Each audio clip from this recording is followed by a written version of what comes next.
দেবু বলে কাউকে মনে পড়ে? আমি ছেলেবেলাকার কথা বলছি।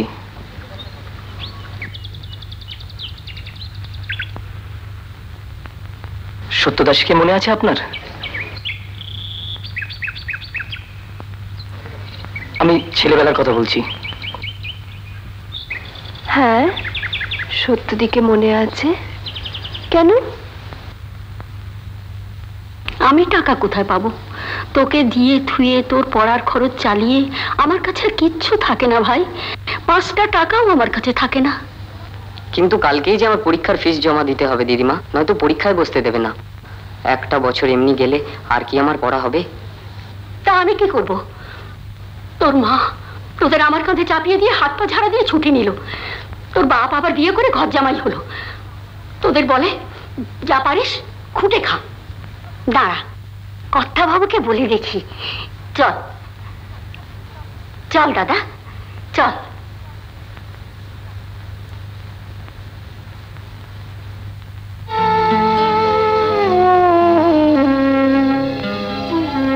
পাশ করলে কলেজে পড়বে তো? পড়া ছেড়ো না। পরীক্ষার ফল বের হলে খবর দিও, আমি ভর্তির টাকা পাঠিয়ে দেব। ও নিজে এসে নিয়ে যাবে, আপনার দয়া ছাড়া। চল আয়।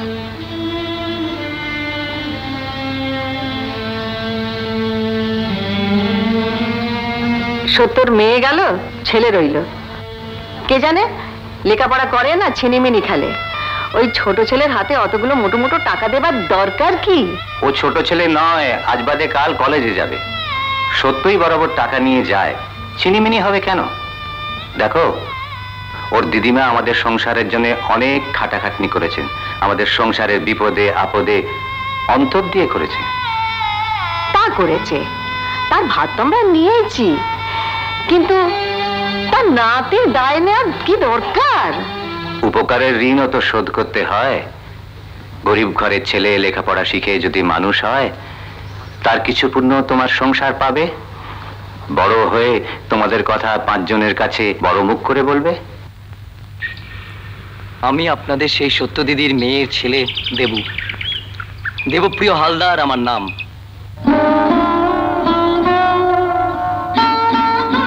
হায়ার সেকেন্ডারি পরীক্ষা পর্যন্ত কয়েকবার আপনাদের বাড়ি গিয়েছিলাম। তারপর দিদিমা মারা গেলে শ্রাদ্ধের টাকাটা আপনার দাদুই দিয়েছিলেন। তারপর অবশ্য আর যায়নি।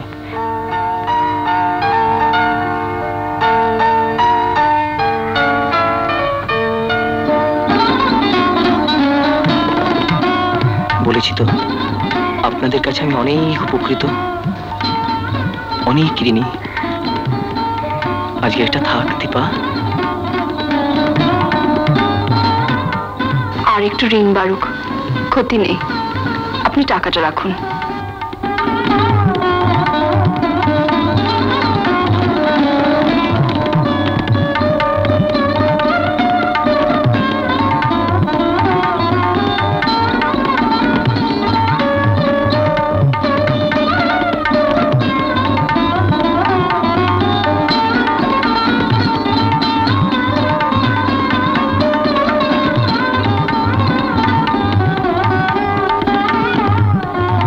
প্রথম আলাপেই সে তার পরিচয় জানিয়ে দিল। সে তোমাদেরও অপরিচিত নয়। আমাদের বাড়িতে সত্য দিদি ছিল, যার উপর ভার ছিল আমার মায়ের নিরামিষ রান্নার। সত্যি কথা বলতে কি, সত্য দাসী বলেই সে পরিচিত ছিল। দাদু, চমকে উঠছ? আমিও তার পরিচয় পেয়ে চমকে গেছি।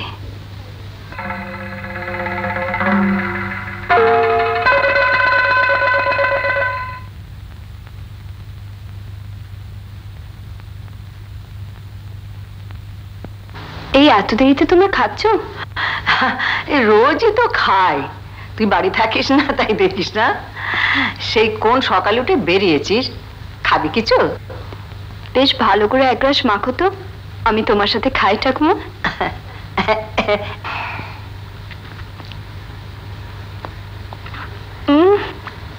কিরে খাও তোমরা? এই ভাতে ভাত আর সেদ্ধ আর কি। এই জবে থেকে সত্যদাসী মারা গেছে না, ঠাকুরটা যে কি বিচ্ছিরি রাঁধে, মুখে দেয় যায় না রে।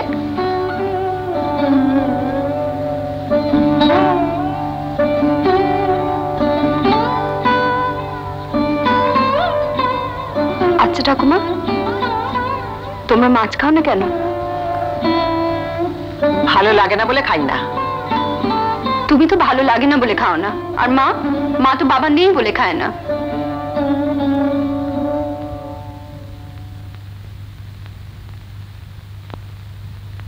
এ কিন্তু ভীষণ অন্যায় ঠাকুমা।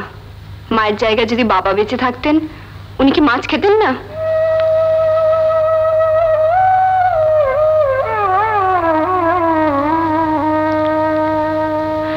দীপা, তুমি ঘরে যাও, আমরা খেয়ে আসছি।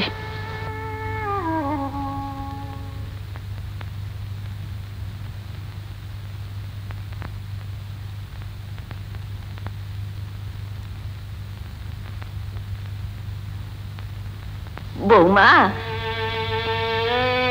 বৌমা,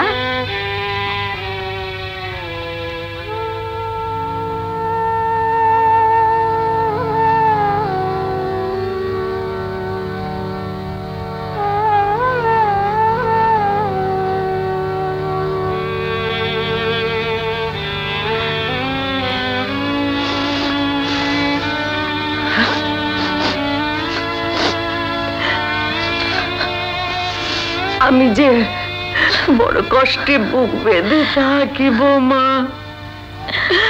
চোখের জল দীপাকে দেখতে দি না।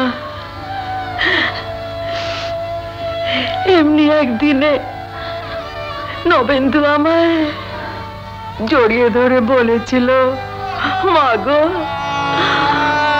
আমি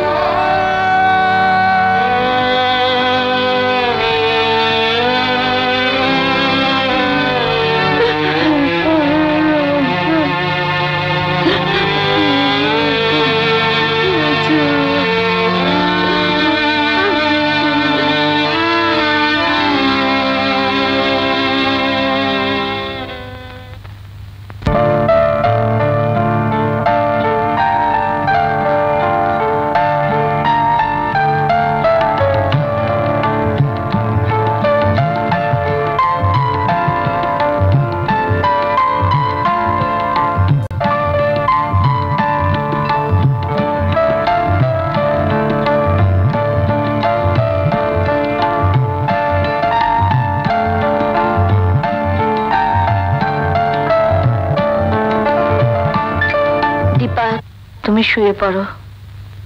মা, কিছু বলবে?